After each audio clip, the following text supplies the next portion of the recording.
श्री कृष्ण गोविंद हरे मुरारे, हे राम नारायण वासुदेव, श्री गुरु चैतन्य हे आत्मदेवा, हे मात दुर्गे हर विश्वनाथ, हरे मुरारे मधुकैटभारे, गोपाल गोविंद मुकुंद शौरे, यज्ञेश नारायण कृष्ण विष्णु, निराश्रयं मां जगदीश रक्ष।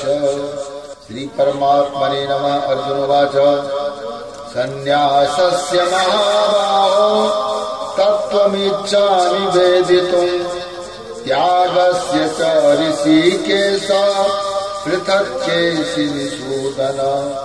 श्री भगवानुवाच काम्यानां कर्मणां न्यासं सन्न्यासं कवयो विदुः, सर्वकर्मफलत्यागं प्राहुस्त्यागं विचक्षणा। त्याज्यं दोषवदित्येके कर्म प्राहुर्मनीषिणः, यज्ञदानतपः कर्म न च त्याज्यमिति चापरे। निश्चयं शृणु मे तत्र त्यागे भरतसत्तमा, त्यागो हि पुरुषव्याघ्र त्रिविधः सम्प्रकीर्तितः। यज्ञदानतपः कर्म न त्याज्यं कार्यमेव तत्, यज्ञो दानं तपश्चैव पावनानि मनीषिणाम्। एतान्यपि तु कर्माणि सङ्गं त्यक्त्वा फलानि च कर्तव्यानीति मे पार्थ, निश्चितं वर्मतमुत्तमम्। नियतस्य तु सन्न्यासः कर्मणो नोपपद्यते, मोहात् तस्य परित्यागः तामसः परिकीर्तितः। दुःखमित्येव यत्कर्म कायक्लेशभयात् त्यजेत्, सौकृत्वा राजसं त्यागं नैव त्यागफलं लभेत्। कार्यमित्येव यत्कर्म नियतं क्रियतेऽर्जुन, सङ्गं त्यक्त्वा फलं चैव स्वत्यागः सात्विको मतः। न द्वेष्ट्य कुशलं कर्म कुशलेनानुसज्जते, त्यागी सत्त्वमसमाविष्टो मेधावी छिन्न संशयः। न हि देहभृता शक्यं त्यक्तुं कर्माण्यशेषतः, यस्तु कर्मफलत्यागी सौत्यागीत्यभिधीयते। अनिष्टमिष्टं मिश्रं च त्रिविधं कर्मणा फलम्, भवत्यत्यागिनां प्रेत्य न तु सन्न्यासिनां क्वचित्। पञ्चैतानि महाबाहो कारणानि निबोध मे, सांख्ये कृतान्ते प्रोक्तानि सिद्धये सर्वकर्मणाम्। अधिष्ठानं तथा कर्ता करणं च पृथग्विधम्, विविधाश्च पृथक् चेष्टा दैवं चैवात्र पञ्चमम्। शरीरवाङ् मनोभिर्यत् कर्म प्रारभते नरः, न्याय्यं वा विपरीतं वा पञ्चैते तस्य हेतवः। तत्रैवं सति कर्तारा मात्मानं केवलं तु यः पश्यत्यकृत् बुद्धित्वान् न स पश्यति दुर्मतिः।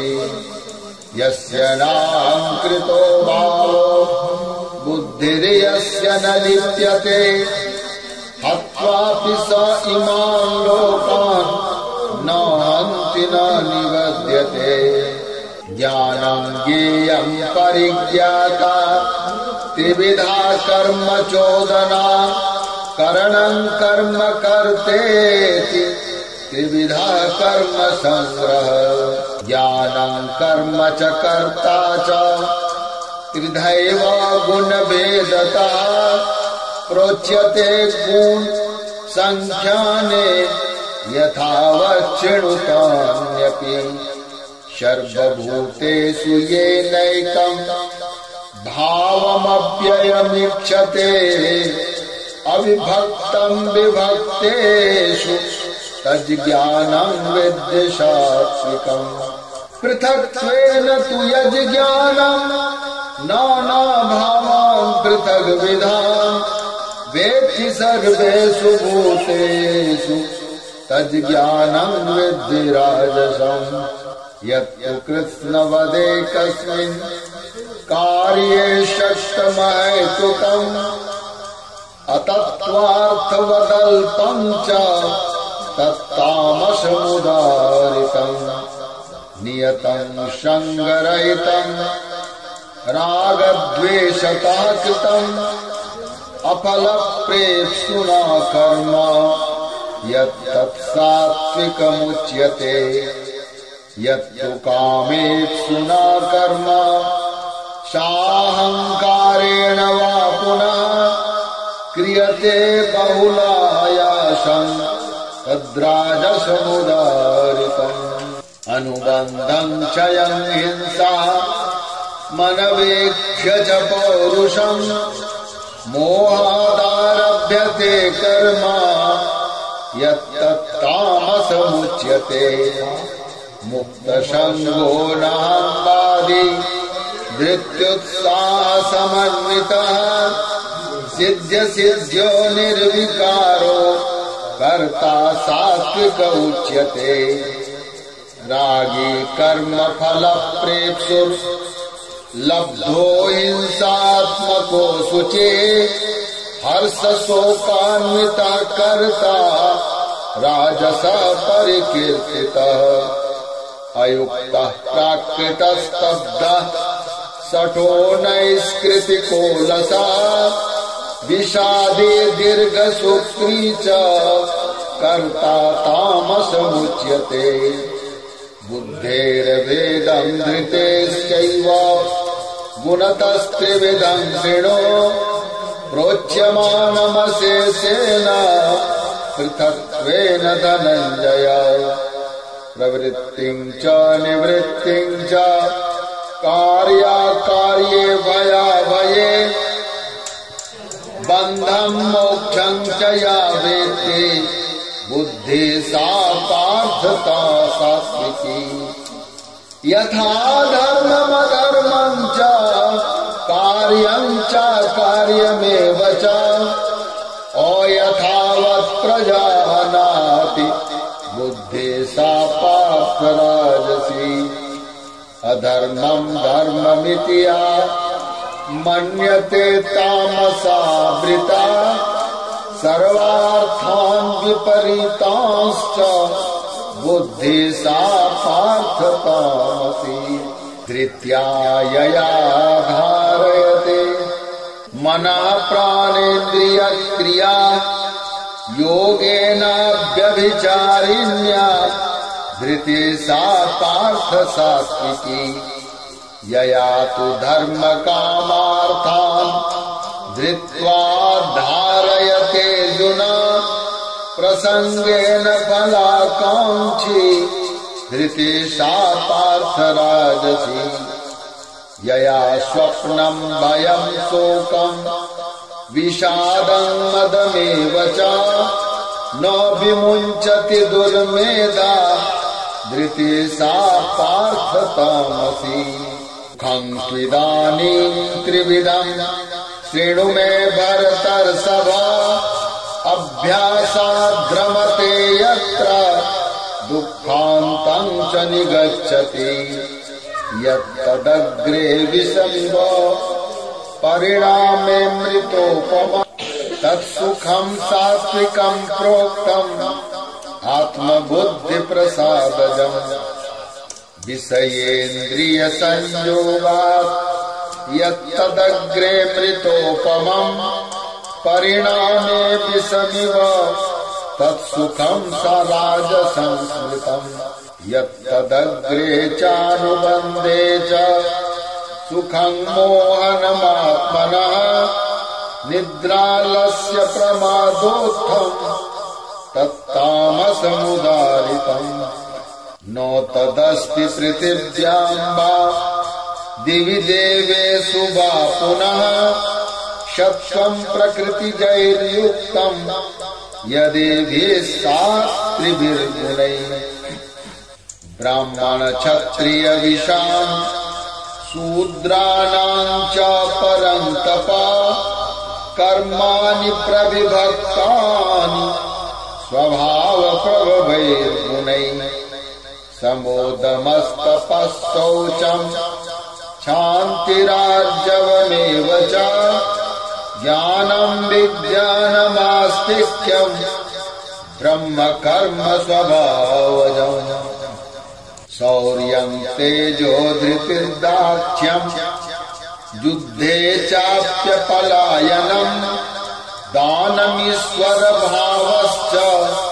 छात्रम् कर्म स्वभावजम् कृषि गौरक्ष्य वाणिज्यम् वैश्यकर्म स्वभावजम् परिचर्यात्मकम् कर्म शूद्रस्यापि स्वभावजम् स्वे स्वे कर्मण्यभिरतः संसिद्धिम् लभते नरः स्वकर्मनिरता सिद्धिम् यथा विन्दति तच्छृणु यतः प्रवृत्तिर्भूतानाम् येन सर्वमिदम् ततम् स्वकर्मणा तमभ्यर्च्य सिद्धिम् विन्दति मानवः श्रेयान् स्वधर्मो विगुणः परधर्मात् स्वनुष्ठितात् स्वभाव नियतं कर्म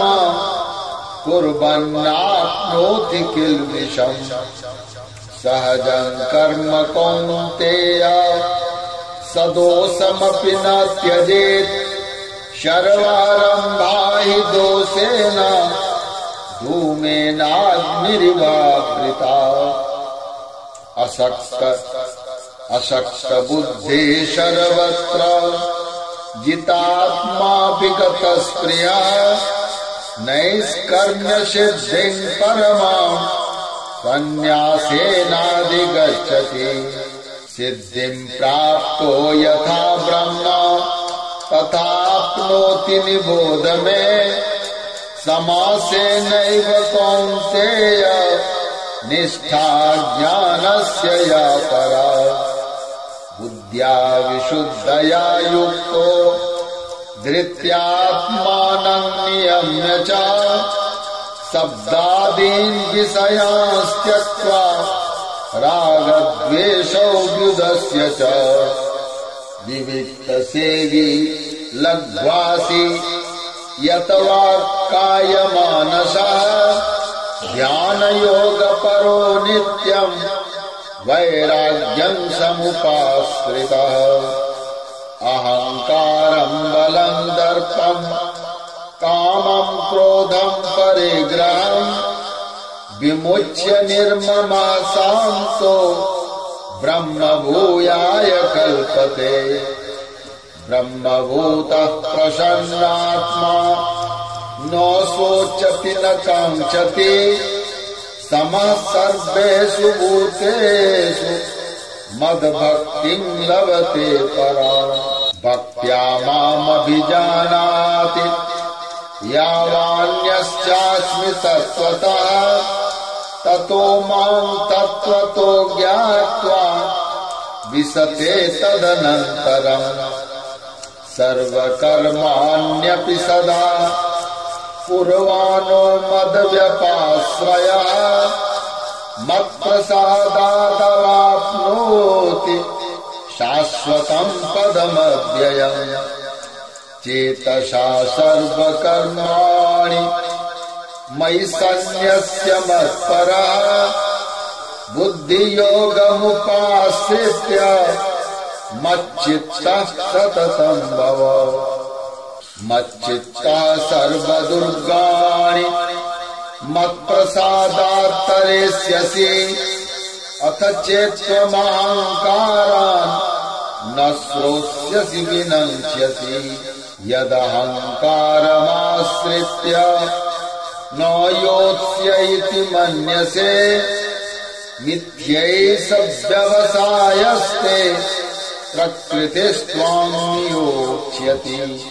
स्वभावजेन कौन्तेय निबद्धः स्वेन कर्मणा कर्तुं नेच्छसि यन्मोहात् करिष्यस्य वशोऽपि तत्। ईश्वरः सर्वभूतानां हृद्देशेऽर्जुन तिष्ठति। भ्रामयन् सर्वभूतानि यन्त्रारूढानि मायया। तमेव शरणं गच्छ सर्वभावेन भारत।